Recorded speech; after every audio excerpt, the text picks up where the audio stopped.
Olá pessoal, estamos aqui mais uma vez para dar continuidade ao assunto distúrbios do crescimento e desenvolvimento das células, parte 2, né, de processos patológicos, né? Nós estamos descrevendo para vocês alguns distúrbios que acontecem e vamos dar essa continuidade. Sobre a fusão. A fusão são uniões, né, de estruturas que normalmente seriam separadas.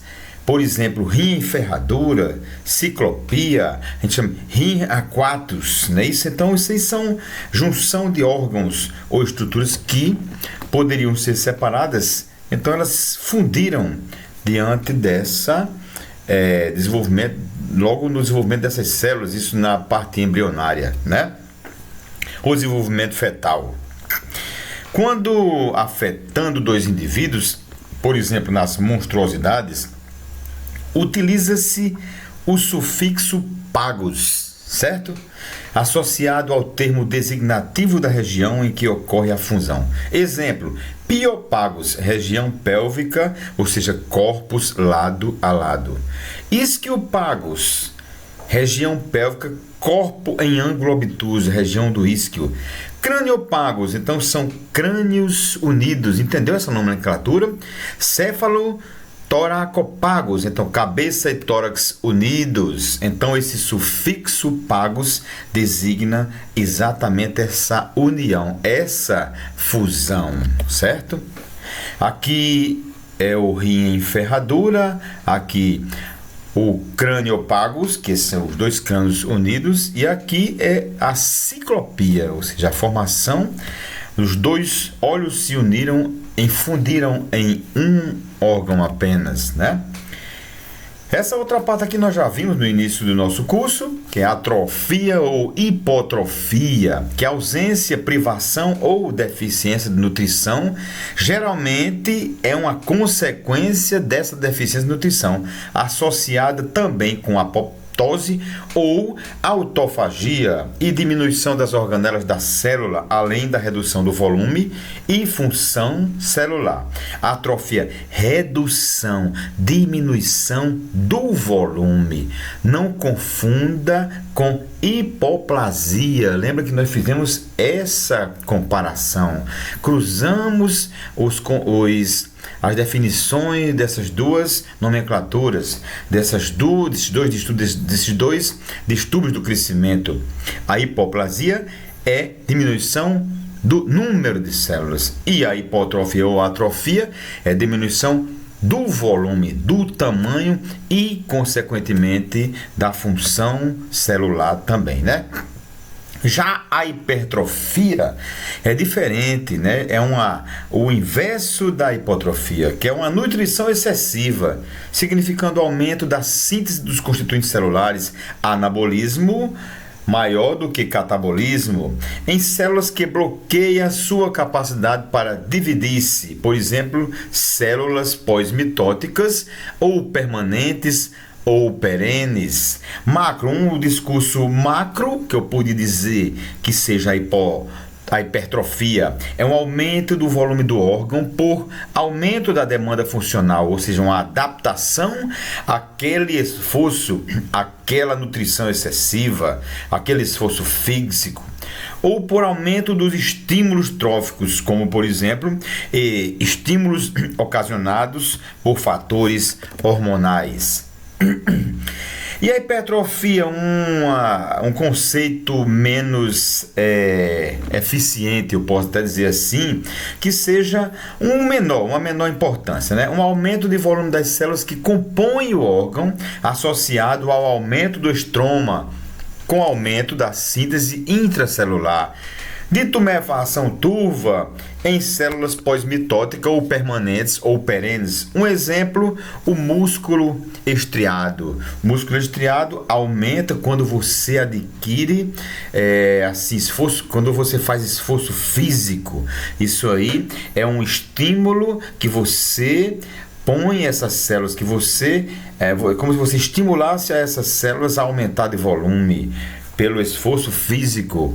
No caso, acontece bastante quando há uma integridade morfofisiológica aumentada, né?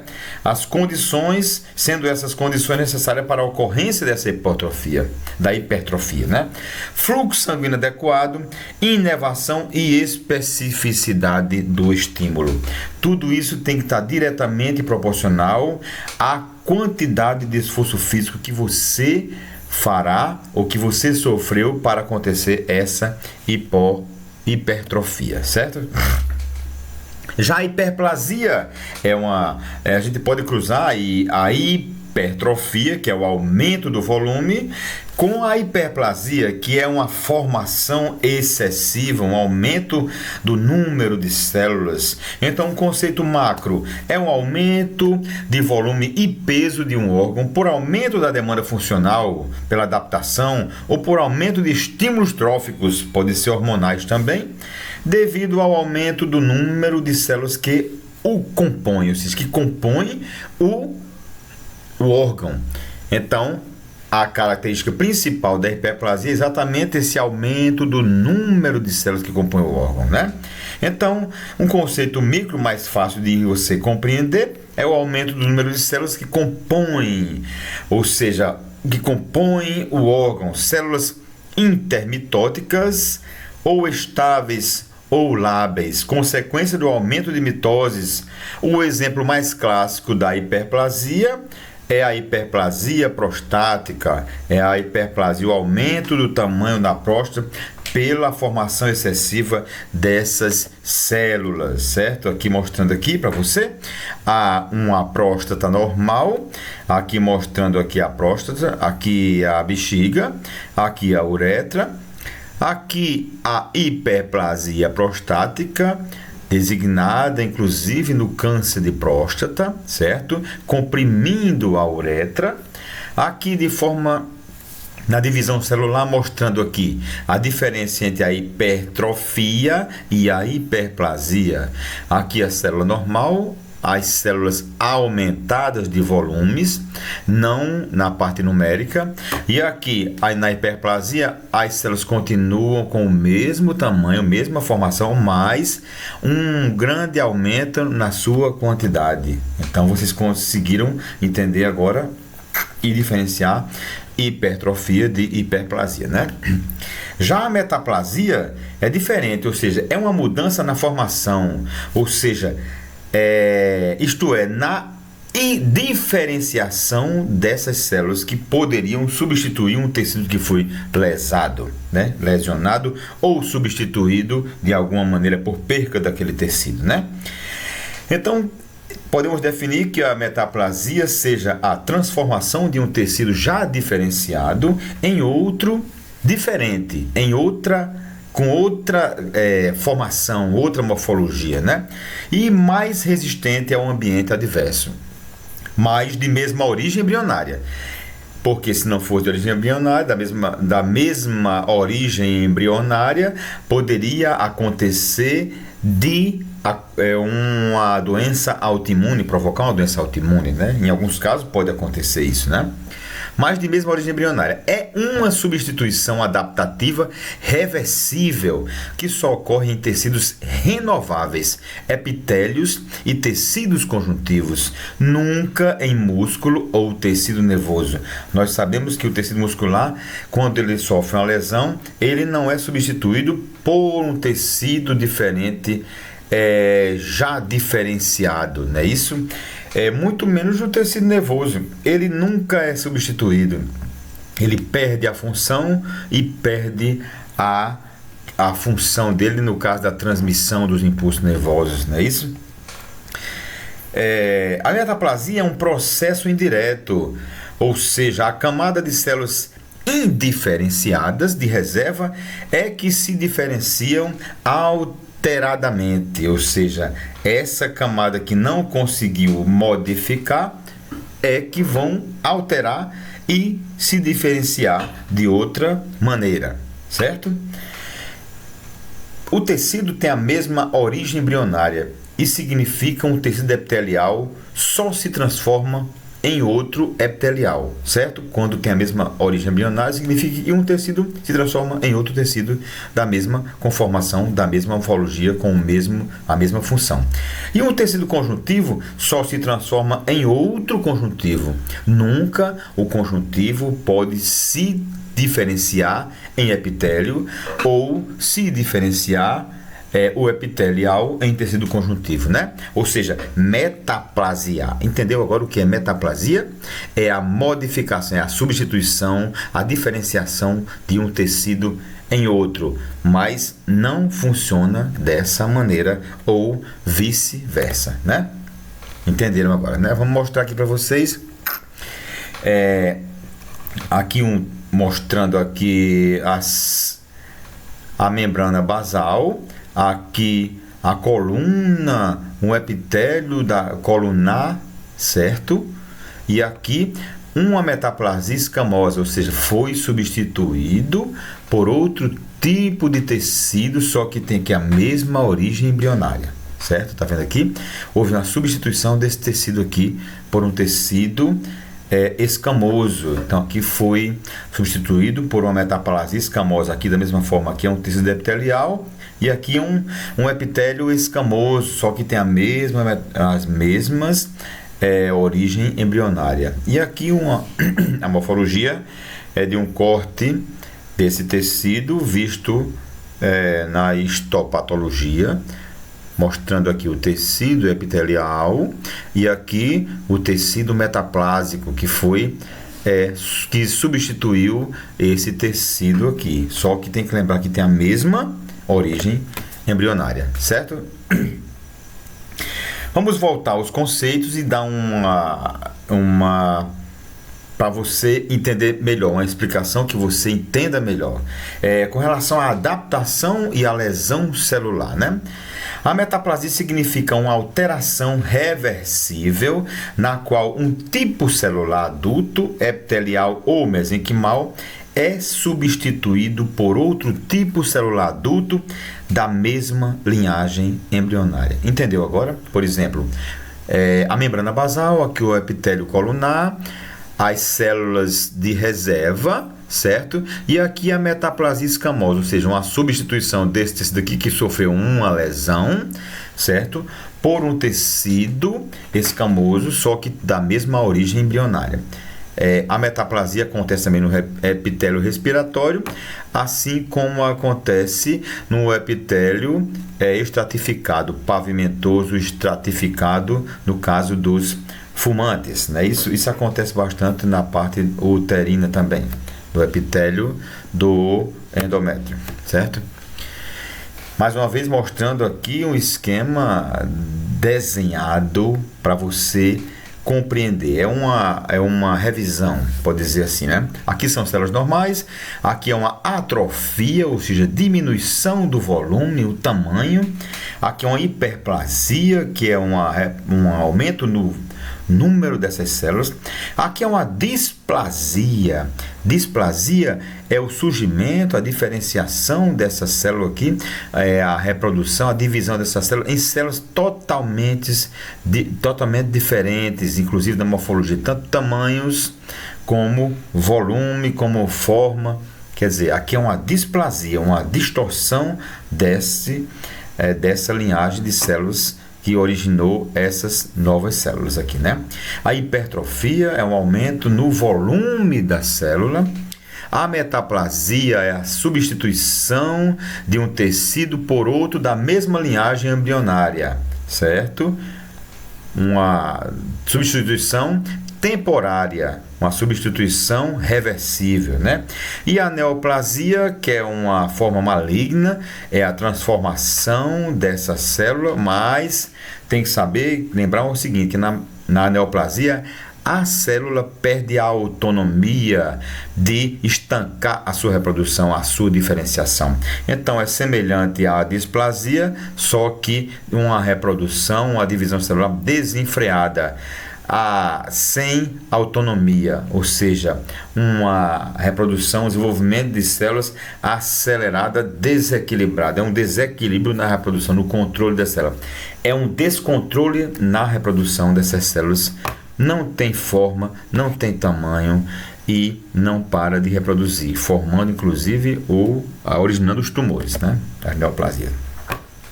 Alguns tipos de metaplasia que podemos citar: a metaplasia óssea, a metaplasia mieloide. A metaplasia óssea é a transformação do tecido conjuntivo frouxo ou cartilaginoso de articulações ironicamente irritadas, por exemplo, traumas constantes. De vez em quando acontece um trauma constante, como esforços repetitivos em alguma região desse tecido frouxo ou cartilaginoso. Em tecido conjuntivo ósseo, então, de tanto você ficar constantemente irritando esse tecido frouxo ou cartilaginoso é substituído por um tecido conjuntivo ósseo que seja mais resistente ao ambiente adverso, certo? A metaplasia mieloide, transformação do tecido conjuntivo reticular, como por exemplo estroma, principalmente de órgãos como baço, fígado, pulmões e rins, em tecido mieloide, na anemia ferropriva crônica intensa, que é a mais indicada para exemplificar essa metaplasia mieloide. E é comum principalmente em animais, como o leitãozinhos que não suplementados com ferro, né? Isso, então, eles acontecem bastante nessas anemias ferropriva intensa, ou seja, a anemia ferropriva é uma anemia com deficiência de ferro, não é isso? A prosoplasia é um avanço na formação, a gente pode dizer assim, na diferenciação. É um avanço dessa diferenciação. É um conceito antigo, já ultrapassado e em desuso, significando diferenciação excessiva. Então, existe uma falta de diferenciação, existe a diferenciação excessiva de um tecido quase que exclusivo de epitélios, ultrapassando inclusive o limite normal desse tecido. E alguns exemplos que nós podemos dar é a ceratinização do epitélio estratificado pavimentoso não ceratinizado, não queratinizado no esôfago. Por exemplo, alguns gaúchos têm o hábito de beber chimarrão quente e na ectocervix de indivíduos com prolapso, infecções ou traumatismos cervicais. Isso vai modificando essa estrutura, causando uma prosoplasia, que é um aumento nessa diferenciação, certo? Vocês podem tirar mais algumas dúvidas também, buscando informações em trabalhos científicos ou nas bibliotecas, com livros atualizados de processo patológico ou de estudo do crescimento e desenvolvimento das células, não é isso? A anaplasia é um retrocesso da formação e na diferenciação, né? É o contrário, é uma desdiferenciação, certo? Enquanto a prosoplasia é um aumento na diferenciação, um excesso, a anaplasia é a desdiferenciação. Classicamente, ela tida como a transformação de um tecido já diferenciado em um indiferenciado. Por exemplo, podemos dizer que seja a reversão de células adultas para a sua forma embrionária. É incrível isso, né? Com um aumento considerável da capacidade de multiplicação de tais células, sendo comum nas neoplasias malignas, certo? Então, essa desdiferenciação. A célula mãe que originou as células filhas desdiferenciadas podem ocasionar, através dessa divisão celular das células filhas, em células malignas, ou seja, a gente pode dizer assim, desdiferenciadas, né? Isso, elas podem voltar à forma original, sem estruturas, elas sem morfologia correta, sem tamanho, não é isso? Assim, de forma diplásica, sem forma nenhuma e sem controle, uma reprodução sem controle, certo? Atualmente, tal concepção tem sido revista, já que muitos autores acreditam que tal reversão geralmente não ocorra, mas sim uma proliferação desordenada. Quer dizer, isso está sendo bastante estudado, né? Isso sobre a anaplasia, certo? A anaplasia é a forma sem controle, a forma é uma estrutura sem forma, né? Amorfa, não é isso? Então, isso aí, como nós estudamos na diferenciação celular, na formação do tecido neoplásico, essa proliferação desordenada é determinada pelo processo neoplásico dessas células indiferenciadas de reserva, que constitui-se exatamente as células originadas na anaplasia, certo, pessoal? Aqui mostrando uma célula normal e uma célula que sofreu anaplasia. Tá vendo aqui uma célula totalmente desdiferenciada, não tem a forma normal. Aqui mostrando uma forma diplásica, que é exatamente as células tumorais, que tem forma, tamanho e nem tem, inclusive, esse controle para essa autonomia para se organizar. Nós observamos aqui que tem células que têm 2 núcleos, células que têm um núcleo alongado, células menores. Então, é exatamente uma falta de diferenciação, a anaplasia, certo? A diferenciação e anaplasia. O que é que podemos cruzar entre esses dois fatores importantes para determinar o que seja essa anaplasia, o que seja desdiferenciação e diferenciação dessas células, né? A diferenciação refere-se à extensão com que as células neoplásicas parecem células parenquimatosas normais, correspondentes tanto na morfologia quanto na função. É importante também saber que quanto mais diferenciado, mais parecidos com o tecido original, ok? Assim, as neoplasias benignas tendem a ser caracterizadas por serem bem diferenciais, enquanto as malignas são pouco ou não diferenciadas. Entenderam agora a diferença entre a desdiferenciação e a diferenciação observada na anaplasia, né? Então, um conjunto de células que desenvolvem uma neoplasia benigna tende a ser caracterizada pela sua diferenciação. As células vão serem divididas, mas continuam com aquela mesma morfologia da célula-mãe. Já na neoplasia maligna, não existe essa diferenciação, existe uma desdiferenciação, não ocorre a diferenciação.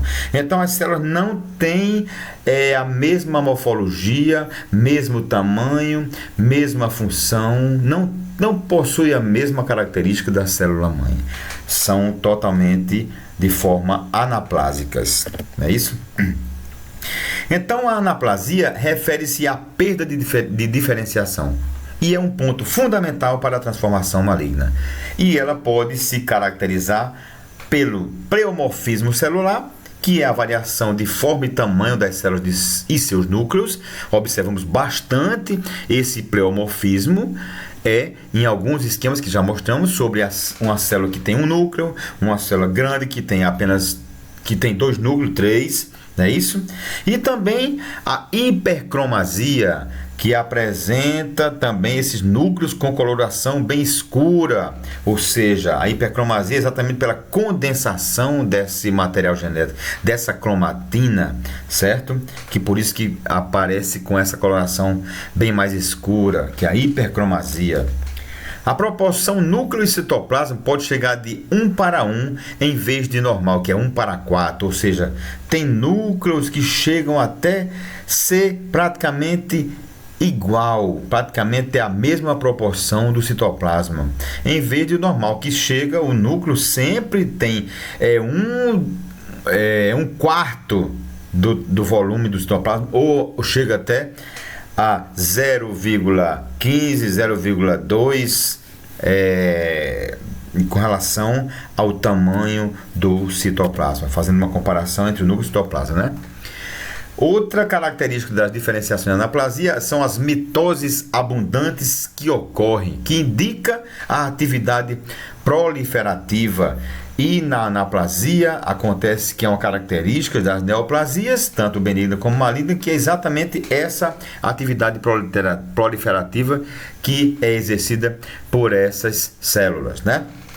perda de polaridade, que é uma formação de massas tumorais que crescem de maneira desorganizada. Ou seja, não tem um local correto para se desenvolver, não tem uma área específica para completar, para preencher. Ela crescem de forma desordenada, se reproduzem de maneira desorganizada, tanto para baixo como para cima, para as laterais. Ou seja, formam exatamente uma massa tumoral de uma grande quantidade de células de formação anaplásica sem diferenciação, né? Células tumorais gigantes, então, já que como eles ocorrem essa anaplasia, não tem tamanho, não tem organização, não tem morfologia correta, pode ser pequena, com núcleo grande, 2 núcleos, inclusive esse tamanho dessas células podem ser gigantes, as quais possuem apenas um núcleo polimórfico único e enorme. Com 2 ou mais núcleos também pode ser observado isso. Não deve ser confundida com as células gigantes de corpo estranho ou as mesmas células, aquelas das ilhotas de Langerhans, né, inflamatórias, que são observadas inclusive em alguns processos inflamatórios, né? A displasia, já entendemos o que seja a anaplasia, e a displasia é um distúrbio na formação dessas células que conceituamos como o crescimento não neoplásico desordenado. Lembre que existe a neoplasia, existe a displasia. A displasia é um crescimento não neoplásico, desordenado, com alto potencial de transformação em neoplasia maligna. Ele tem esse potencial, só que não significa que a displasia seja uma neoplasia, mas já carrega dentro do desse seu processo uma transformação, um potencial para transformação em neoplasias malignas, né? Então, assim, a displasia, quando afetando um órgão, ou seja, estudado através da anatomia patológica, abrange vários distúrbios do desenvolvimento e crescimento, geralmente processos regressivos, com frequência ligados às condições genéticas do indivíduo. É isso aqui, mostrando alguns esquemas, algumas figuras, algumas ilustrações. Uma displasia, aqui é uma radiografia normal e mostrando uma displasia, ou seja, uma alteração no desenvolvimento dessas células aqui do quadril, observando aqui, né? E aqui uma displasia, onde você observa o desenvolvimento de algumas células.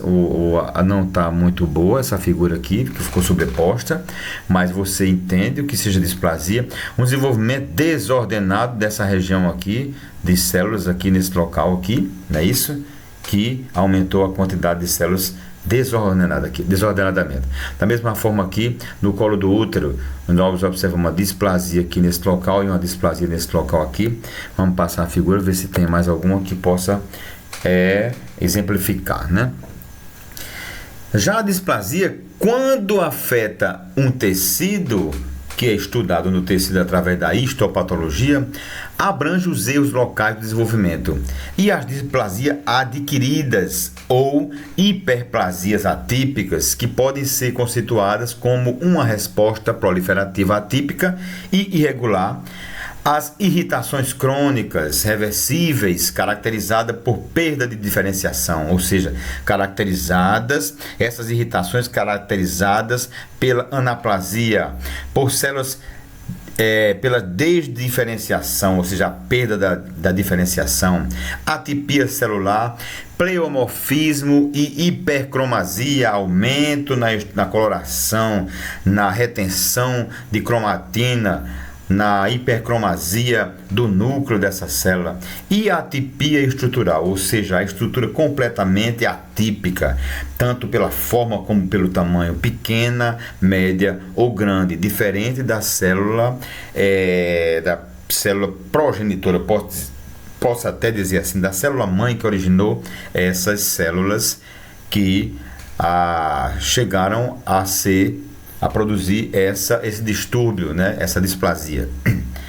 Tais displasias podem ser enquadradas também no grupo das lesões pré-malignas. Vocês entenderam, né? A displasia tem um grande potencial de transformar essas células em células malignas, mas isso não significa que elas sejam células malignas, mas tem esse grande potencial. Podem ser enquadradas também, né? E não significa que são enquadradas, podem ser, certo? Aqui, mostrando mais uma vez aquele quadro, a célula normal, a atrofia, a hiperplasia, a hipertrofia e a displasia. Olha como parece com a neoplasia, só que ela tem um grande potencial de se transformar em um câncer, né? Por exemplo, o carcinoma, a neoplasia, que é um novo desenvolvimento, né? Isso, a anaplasia, que é... A anaplasia é exatamente a ausência dessa diferenciação, que é um descontrole do desenvolvimento, né? E o sarcoma, que também é um tipo de neoplasia maligna, né? Então, nós observamos aqui a célula tem a capacidade de desenvolver desenfreadamente, de forma descontrolada, certo? Que é a neoplasia. A displasia cervical é exatamente aquela figura que não deu para a gente olhar. Nós observamos aqui um tecido normal, aqui uma displasia cervical de grau 1, displasia cervical de grau 2.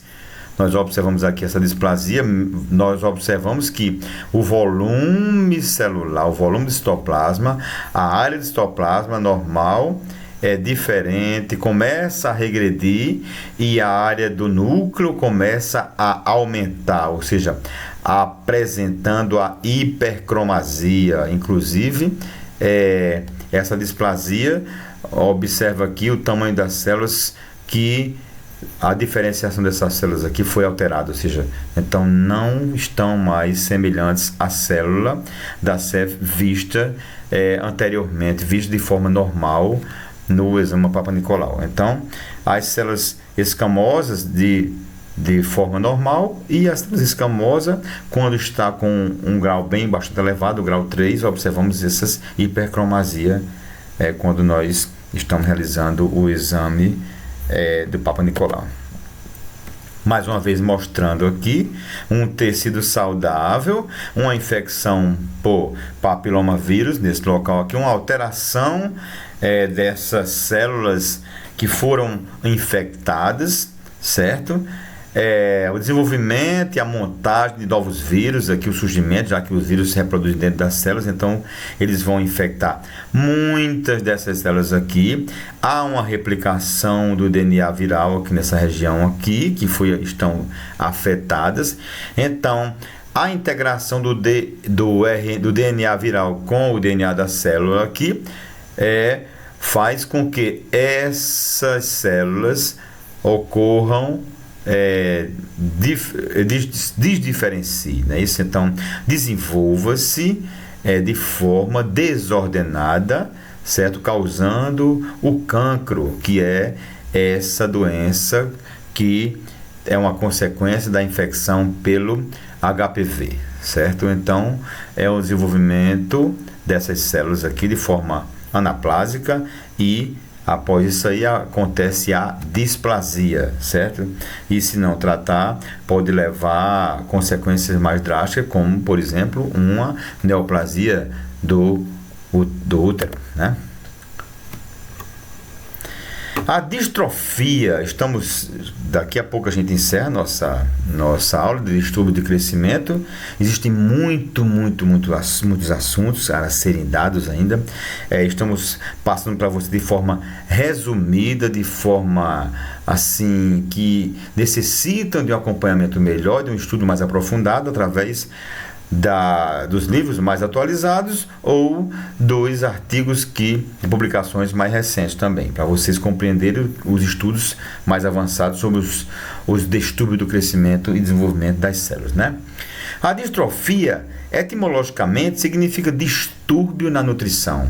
É um termo largamente empregado para designar processos regressivos em geral, sendo inclusive considerado por alguns como, por exemplo, DAME e Schroeder, em 1985, como sinônimo de degeneração.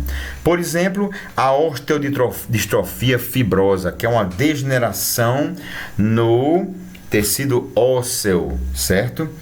E a disgenesia. A disgenesia etimologicamente significa distúrbio no início ou durante a fase de formação de um tecido ou órgão. Existe a agenesia, que é a ausência, e existe a disgenesia, que é durante a fase de formação, ele altera, ele entra em estado de degeneração, certo? É diferente da agenesia. A agenesia não surgiu. E a disgenesia surgiu, só que houve uma degeneração durante essa fase. Aqui vamos dar um exemplo aqui de alguns órgãos reprodutivos, certo?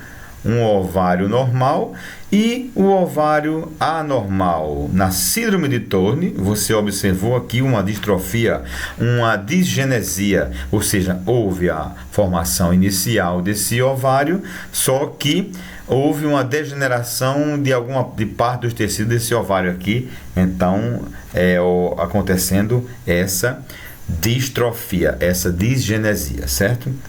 Algumas anormalidades do útero e da vagina, que é, por exemplo, a fusão completa do conduto paramesonéfico, né? Isso aqui é o útero bicórneo, que há um útero normal e uma disgenesia, ou seja, uma diminuição. Aqui o útero normal, certo? O útero correto, e aqui uma diminuição, uma distrofia. Houve uma disgenesia aqui, uma diminuição, uma degeneração desse ovário aqui, certo? Reduzindo inclusive a função dele. Bem, pessoal, então nós encerramos nossa aula, nosso assunto sobre esses processos patológicos, né? O desenvolvimento das células e os distúrbios do desenvolvimento das células também, né? Espero que vocês tenham gostado e estamos aqui disponíveis para tirar suas dúvidas, né?